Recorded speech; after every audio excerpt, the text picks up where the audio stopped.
Bonjour, on se retrouve aujourd'hui pour une vidéo lecture. Donc ceux qui me connaissent savent que j'adore lire. Alors il y a eu différentes phases. Pendant l'enfance, l'adolescence, jusqu'à la fin de mes études, je lisais beaucoup. Et après, une fois que j'ai eu des enfants, j'ai beaucoup moins lu, beaucoup moins de temps. Et ces derniers mois, je me suis remise à la lecture, ce qui m'a fait beaucoup de bien. Et j'espère ne plus arrêter. Alors j'ai recommencé la lecture avec une saga qui m'a été que j'ai découverte sur un groupe de lecture sur Facebook, qui s'appelle la saga des 7 sœurs, qui est écrite par Lucinda Riley, une autrice ou auteure, comme vous voulez, irlandaise, qui est aujourd'hui décédée malheureusement. Elle est décédée il n'y a pas très longtemps, au cours de l'année 2021. Elle avait déjà écrit les 7 premiers tomes, et il y a un 8e tome qui est censé sortir au printemps 2023, si tout va bien, qui sera écrit par son fils, avec les notes qu'elle avait laissées.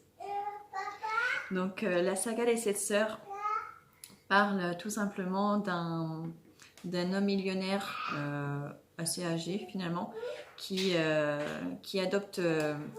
adopter 7 sœurs. Finalement, il aura adopté 6 filles, adoptées aux 4 coins du monde, donc elles ont des couleurs de peau différentes, des origines différentes, et il les élève comme ses propres filles, bien sûr, dans une immense propriété en Suisse, protégée de tout.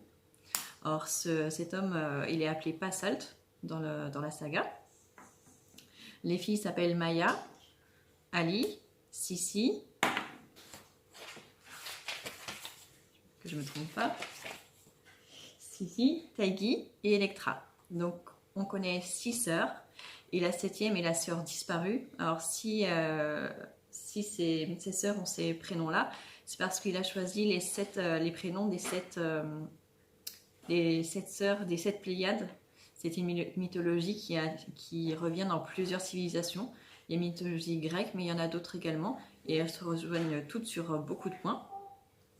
Et donc, quand l'histoire de ce livre commence, quand cet homme, ce père, décède, donc il laisse ses 6 filles sans lui, et en revanche, il leur laisse pas les coordonnées, mais il leur laisse des indices si elles souhaitent retrouver leurs origines. Donc c'est ça l'histoire et cette saga. Dans chaque livre est consacré à chacune des sœurs, et donc dans chacun de ces livres, elles vont, oui ou non, essayer de retrouver leurs origines. Alors j'ai beaucoup aimé la saga.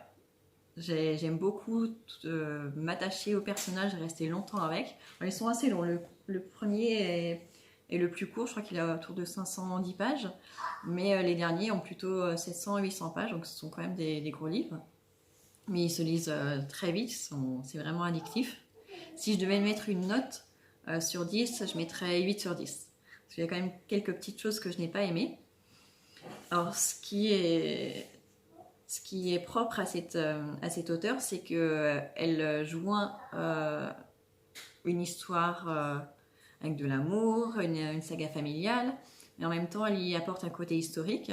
Donc, chaque livre se passe en partie à notre époque et aussi dans le passé, c'est-à-dire à peu près, si je ne me trompe pas, 19e siècle et début 20e siècle.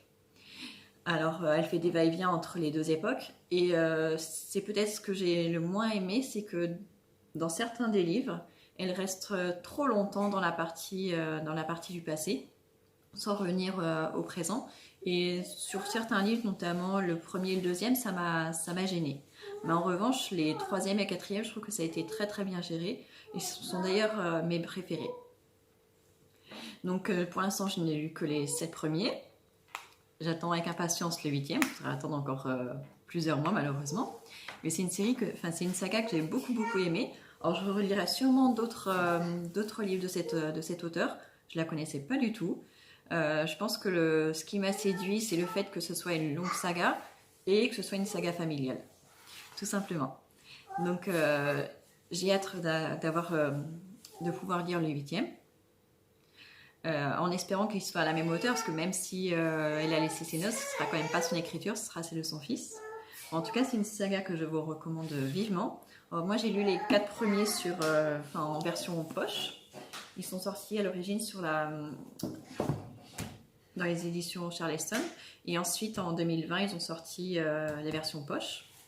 Et les 3 derniers, je les ai lus sur liseuse. Je les ai pris en e-book parce que j'ai eu une liseuse pour Noël, donc j'ai continué sur la liseuse. Et les 3 autres, enfin les 4 premiers, il me reste que celui-ci que je n'ai pas encore vendu. Les autres ont déjà été revendus.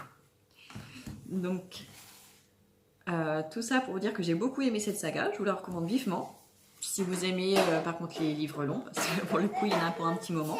Mais une fois qu'on a commencé le premier, on a envie de savoir ce qui se passe pour les autres sœurs. C'est vraiment, vraiment addictif. Et par contre, je vous ai pas dit, le dernier tome sera normalement consacré justement à Passalt, donc le père des 7 sœurs, puisque finalement, dans l'histoire, on ne nous dit pas pourquoi il les a adoptées et pourquoi il les a choisies, elle en particulier. Voilà, j'espère que cette vidéo vous aura plu. Je reviendrai prochainement avec d'autres livres que je suis en train de lire ou que j'ai déjà lus. Et donc je vous ferai une vidéo à chaque fois pour chaque livre. J'espère que ça vous a plu. Si c'est le cas, abonnez-vous. Et je vous dis à bientôt.